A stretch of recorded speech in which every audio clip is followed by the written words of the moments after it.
Hello friends, कैसे हो आप सब? बिल्कुल मस्त। और कैसी चल रही है आप लोगों की तैयारी? तो देखो, आज 30 सितंबर को मॉर्निंग शिफ्ट में नाइट जारफ का पेपर हुआ था, जिसका रिव्यू हमने दे दिया था आप लोगों को। अब इवनिंग शिफ्ट में पेपर हुआ है, उसका रिव्यू हम आपको देंगे अब, कि कौन कौन से टॉपिक से कौन कौन से क्वेश्चन आए थे और कौन कौन सा टॉपिक कितना इम्पोर्टेंट है। ठीक है, देखो यहाँ पर हैंड राइटिंग कुछ इसी तरीके से लग रही होगी आपको, बिल्कुल अजीब सी, नहीं समझने वाली। तो देखो, एक स्टूडेंट था जो मेरा खुद का स्टूडेंट था, उसने मेरे को क्वेश्चन भेजे हैं कुछ, जहाँ से जिन टॉपिकों से क्वेश्चन आए वो टॉपिक उसने मेरे साथ शेयर किया है। ठीक है, तो मैं उसके द्वारा बताए हुए कुछ क्वेश्चंस हैं जिनको आपके साथ शेयर करता हूँ। जो जो उसको याद रहे वो सारा सारा उसने शेयर किया है। ठीक है, तो प्लीज़ आप चैनल पर नए हो तो एक बार चैनल को ज़रूर सब्सक्राइब करें। आपको देखो, मैं जो रिव्यू देता हूँ वो बिल्कुल ऑथेंटिक देता हूँ, ऐसे कि नहीं कि कुछ क्वेश्चन अपने मन से बनाए, कुछ ऐसा किया, ऐसा कुछ नहीं करता मैं। जो होता है वो बिल्कुल रियलिटी के साथ देता हूँ मैं। ठीक है, तो हम आपको सारी बातें बताते हैं, और प्लीज़ अच्छी तरीके से तैयारी करो। और यहाँ से देखो, ध्यान रखना, कुछ क्वेश्चन है बिल्कुल एज इट इज़ रिपीट हो रहा है, तो आपको जो जो टॉपिक यहाँ से आ रहा है उस टॉपिक को कंप्लीट क्लियर करना है आपको। ठीक है, उस टॉपिक को आपको कंप्लीट रूप से क्लियर करना है। ठीक है जी, तो सबसे पहले हम स्टार्ट करते हैं। चैनल को एक बार ज़रूर सब्सक्राइब करो। देखो, एक मैथ का क्वेश्चन आया था, मैथ का क्वेश्चन दिखा देते हैं हम। कोई लड़की 25% हानि पर 1950 में कोई सामान बेचती है, तो 30% लाभ कमाने के लिए कितने में बेचेगी? ठीक है, कोई लड़की है 30% का लाभ कमाने के लिए, 30% की हानि पर किसी वस्तु को 1950 रुपये में बेचती है, और यदि वो 30% लाभ कमाना चाहती है तो वो उस वस्तु को कितने में बेचेगी? बहुत आसान सा क्वेश्चन है। ठीक है, उसको 25% हानि हो रही है, तब वो 1950 में बेच रही है। तो हम इसको क्वेश्चन को कैसे सोल्व कर सकते हैं? टोटल ओवरऑल 100% होता है, उसने 25% की हानि खा ली, मतलब जो ये 1950 रुपये कीमत है वो कितने परसेंट की है? 75% की है। 75% का मान कितना है यहाँ पर? 1950 रुपये। ठीक है, 1950 से हम 75% का मान है, इससे हम 1% निकालेंगे तो क्या करेंगे? 1950 को हम क्या करेंगे? 75 से डिवाइड करेंगे। ठीक है, 1950 में जब हम 75 का भाग देंगे तो उससे हमारे क्या आएगा? 1% का मान आ जाएगा। जो भी आएगा वो 1% का मान आ जाएगा आपको। अब हमारे पास क्या आ गया? 1% का मान आ गया। 30% लाभ का मान है उसको। ओवरऑल 100% तो होता है, या 30% का उसको लाभ और कमाना है। टोटल उसको क्या करना है?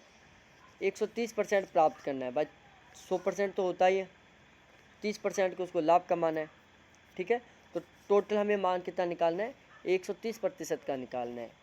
हमारे पास यहाँ पर 1% का मान था। 1% के मान को हम यदि 130 से गुना कर दें, जो हमारे पास आंसर आएगा वो कितना होगा? 3380 रुपये होगा। कितना होगा? 3380 होगा।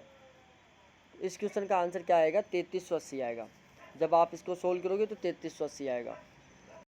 ठीक है, तो इस तरीके से हम इस क्वेश्चन को आसानी से सोल्व कर सकते हैं। ऐसा कोई भी क्वेश्चन आए तो उसको आप इसी तरीके से सोल्व कर लेना। एक क्वेश्चन आया था क्रियात्मक अनुसंधान से। ठीक है, देखो, एक्शन रिसर्च से हर बार क्वेश्चन आ रहा है। टोटल 6 पेपर हो चुके, 8 पेपर हो चुके। 8 में से 6 पेपरों में एक्शन रिसर्च से क्वेश्चन आए। क्रियात्मक अनुसंधान को आप अच्छी तरीके से पढ़ के जाना।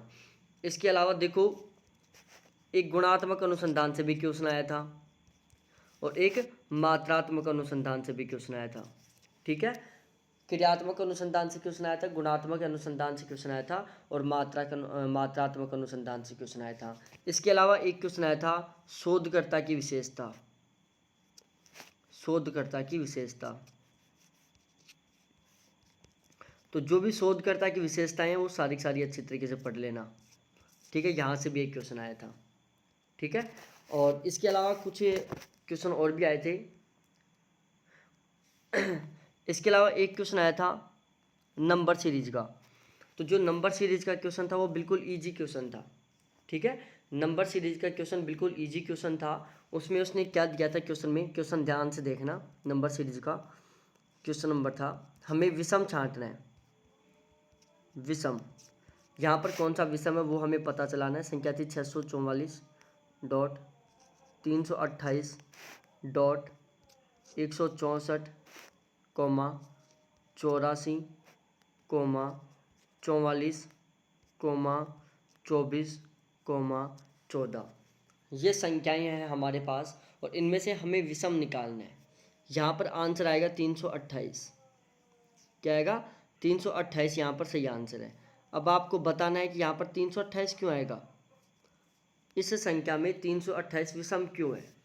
644, 328, 164, 84, 44, 24, 14, इसमें 328 विषम क्यों है ये आपको पता चलाना है। बहुत सिंपल सा क्वेश्चन है, नहीं आता है तो मैं बताऊंगा, लेकिन एक बार आप कोशिश करो।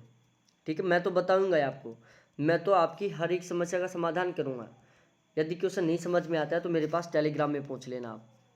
मैं थोड़ा सा लिंक दे देता हूँ।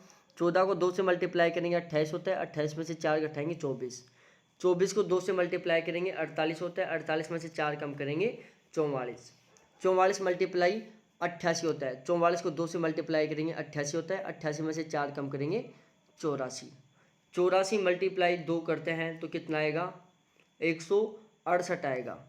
84 मल्टीप्लाई 2 करे थे 168 आएगा, 168 में से 4 कम करेंगे 164, फिर 164 मल्टीप्लाई 2 करेंगे तो कितना आता है, 328 आता है।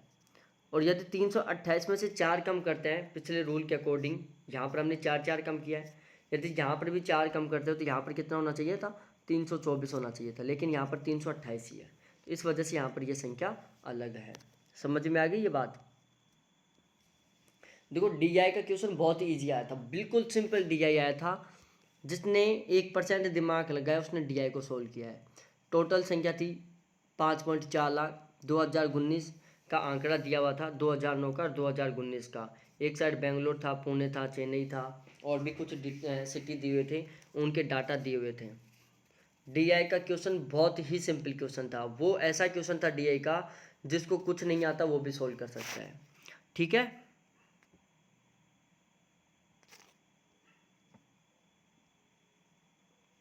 हाँ देखो फुल फॉर्म से कोई क्वेश्चन नहीं आया था, यहाँ पर फुल फॉर्म से रिलेटेड कोई क्वेश्चन नहीं आया। वेब ब्राउजर सा क्वेश्चन आया था कि निम्नलिखित में से कौन सा वेब ब्राउजर है।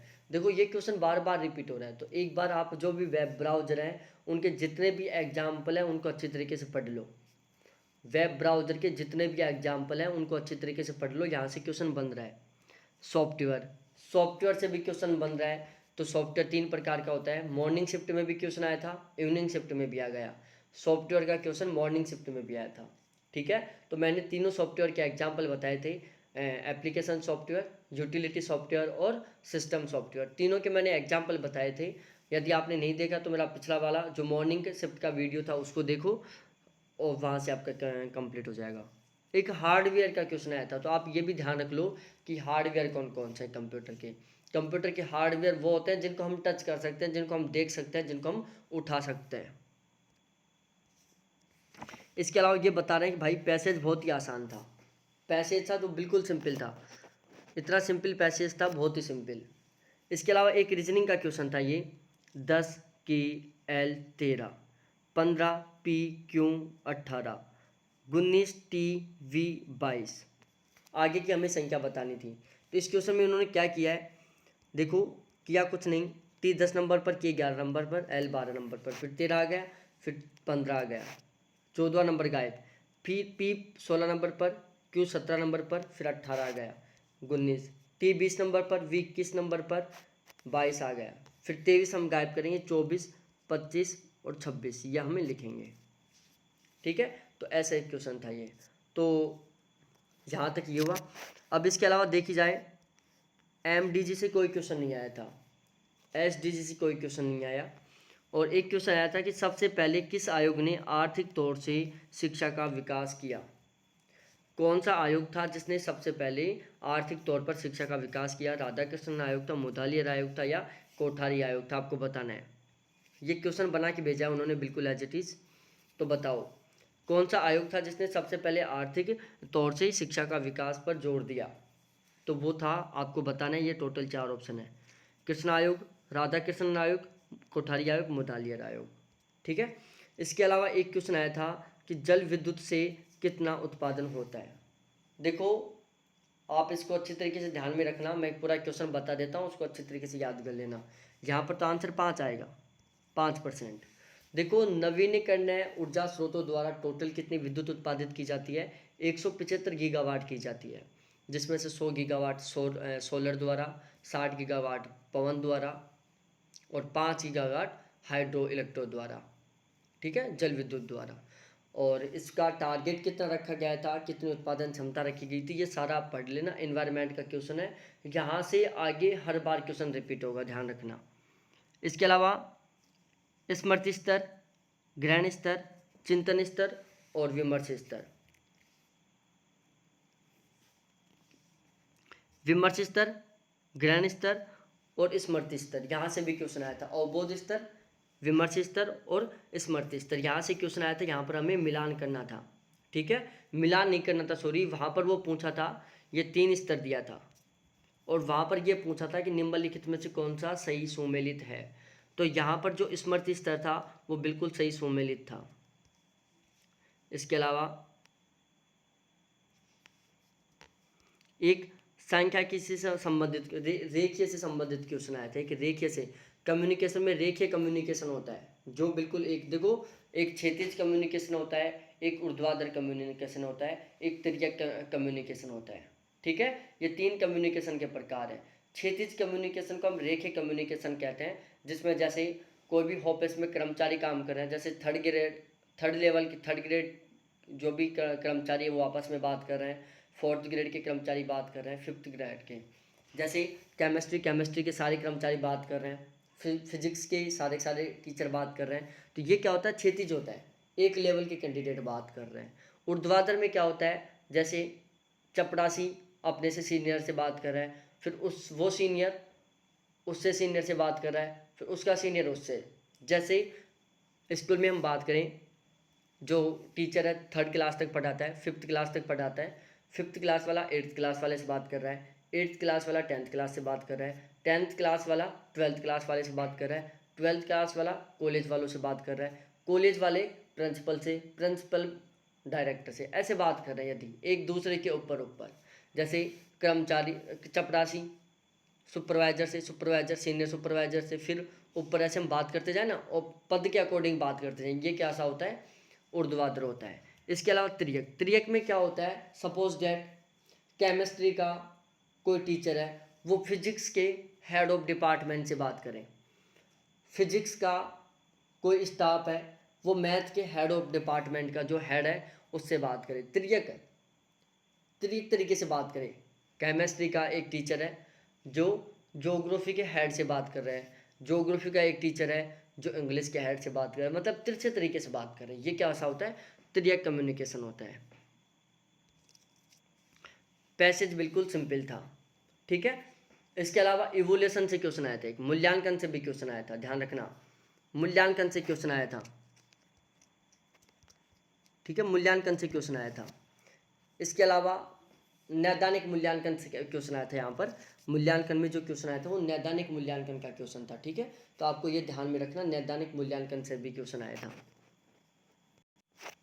और एक क्वेश्चन यूजीसी से रिलेटेड आया था, यूजीसी के ऑफिस की बात की गई थी उसमें, कि निम्नलिखित में से कौन सा यूजीसी के कहाँ पर क्षेत्रीय कार्यालय है। यूजीसी के क्षेत्रीय कार्यालयों से रिलेटेड क्वेश्चन आया था, तो वो भी आपको ध्यान में रखना है। तो ये था आज के पेपर का रिव्यू, और अच्छी तरीके से आपको समझ में आ गया होगा। पैसेज बिल्कुल ईजी था, ठीक है। लॉजिकल रीजनिंग बिल्कुल सिंपल थी, मतलब इस बंदे का कहना था कि पेपर रियल में बहुत ईजी आ रहा है, पेपर बिल्कुल ईजी आया था, इनका कहना था ये, ठीक है। तो आप सभी को बहुत बहुत धन्यवाद देखने के लिए, थैंक्स, बाय। और प्लीज़ बिल्कुल रेगुलर जुड़े रहें मेरे साथ, हर पेपर का रिव्यू मैं प्रोवाइड करवाता रहूँगा, और मैं आपको रेगुलर क्विज भी दे रहा हूँ, फर्स्ट पेपर की भी और ज्योग्राफी की भी। तो यदि आप ज्योग्राफी से हो या फर्स्ट पेपर से हो तो अच्छे तरीके से मेरे फॉलो करो, मेरे ऑब्जेक्टिव क्वेश्चन रेगुलर अच्छी तरीके से देखो। थैंक्स देखने के लिए, बाय।